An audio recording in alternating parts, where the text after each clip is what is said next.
শেষে দুই হাত রব্বে কাবার দরবারে উঠায়া দেয় আর চোখের পানি ফালা ফালা বলে, আল্লাহ তাকায়া দেখো, আমার মাথায় টুপি, আমার এই গায়ে সুন্নতি জামাত, আমার বাবাই কৃষি কাজ কইরা আমারে কোরআনের হাফেজ বানাইছে। আজকে আমার বাবা দুনিয়ায় নাই, আমি বড় অসহায়। ও আল্লাহ, তোমার কাছে ক্ষমা চাই, আমার বাবারে মাফ করে দাও।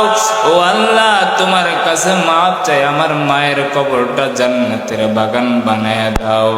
আল্লাহ বলে, ও ফেরেশতা, কোন সন্তান যখন কবরের পাশে দাঁড়ায়া মায়ের জন্য বাবার জন্য দোয়া করে, রব্বির রহমহুমা কামা রব্বায়ানি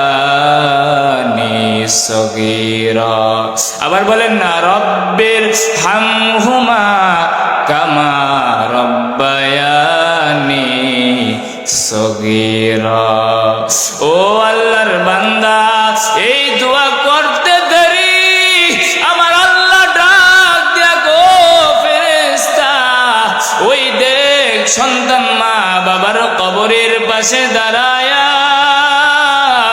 মায়ের জন্য দোয়া করে, বাবার জন্য দোয়া করে। রে ফেরেশতা, তোরা সাক্ষী থাক, আমি আল্লাহ ওই মা বাবার কবরে আযাব মাফ করে দিলাম। বাংলাদেশের একজন নামি দামি উল্লেখযোগ্য বক্তা মাওলানা আব্দুর রব ফরিদি, উনি একটা মাহফিলে গেলেন। মাহফিলের প্রধান বক্তা বয়ান শেষে হাফেজে কোরআন ছাত্রদেরকে পাগড়ি দিবে। পরিচালক সাহেব এক এক করে নাম ঘোষণা শুরু করে দিয়েছে। প্রথম একটা নাম ঘোষণা করছে হাফেজ মুআজ। হাফেজ মুআজ ঘোষণা করছে। প্রধান বক্তা পাগড়ি হাতে নিয়ে দাঁড়ায় রয়েছে, তাকে দেখছে, নাম ঘোষণা করছে, কিন্তু হাফেজ মুআজ পাগড়ি নিতে আসে না। এবার প্রধান বক্তা মাদ্রাসার মুহতামিমকে ডাক দিয়া বলে, কি ব্যাপার, হাফেজ মুআজের নাম ঘোষণা করলেন, সে কেন পাগড়ি নিতে আসে না? মুহতামিম সাহেব চোখের পানি ছেড়ে গেলে কান্না আরম্ভ করে দিছে। প্রধান বক্তা ডাক দিয়া কয়, ও মুহতামিম, কেন কান্না করেন? আমার কাছে বলেন, হাফেজ মুআজ কোথায়? মুহতামিম চোখের পানি ছেড়ে ছেড়ে বলে, হুজুর, যেই হাফেজের নাম ঘোষণা করা হইল, এই হাফেজ কিছুদিন আগে দুনিয়া থেকে বিদায় হয়ে গেছে।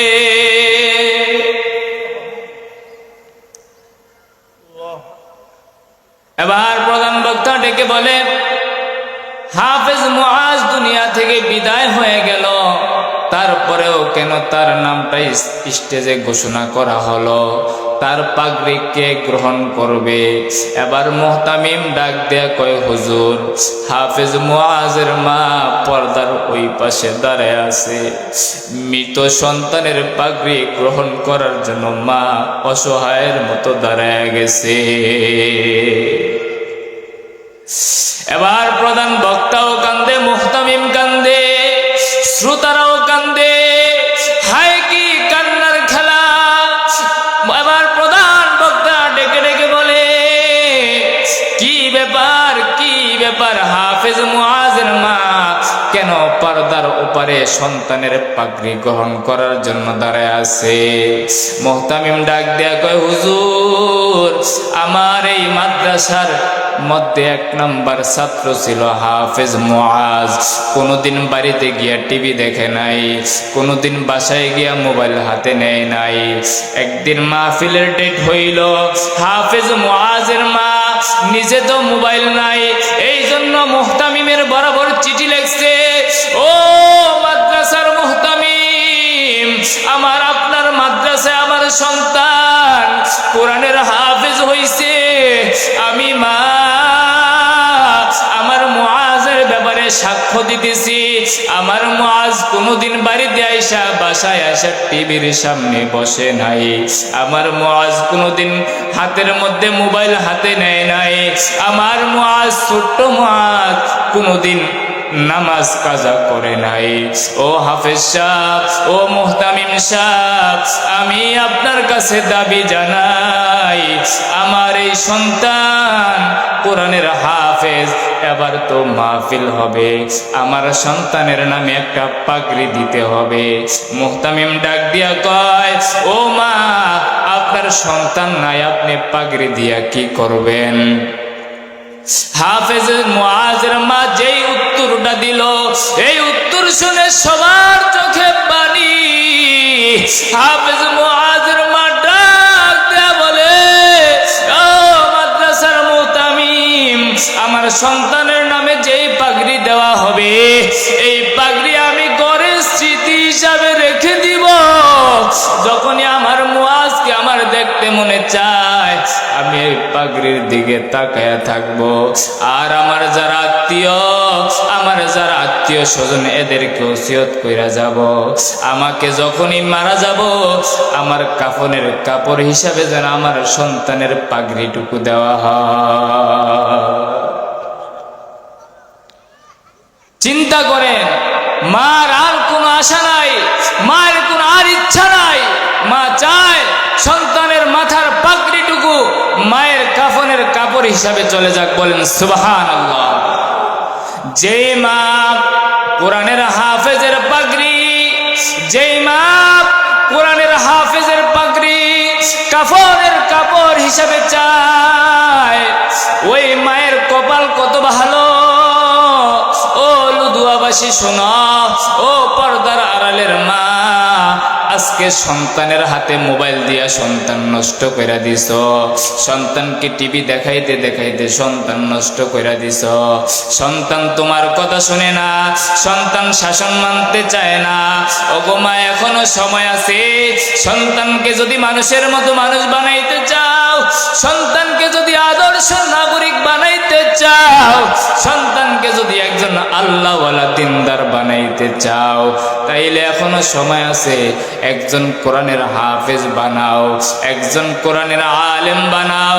তোমার সন্তান তোমাকে দুনিয়ায় একটা বিল্ডিং বানায় দিতে পারবে না, কিন্তু জানো একজন কোরআনের হাফেজের কত দাম। কোরআনের হাফেজ যখন দুনিয়া থেকে চলে যাবে, আল্লাহ তাআলা বলবে, ও কোরআনের হাফেজ, দুনিয়ায় কত মানুষ তোমারে গালি দিছে, তুমি কানে নাও নাই।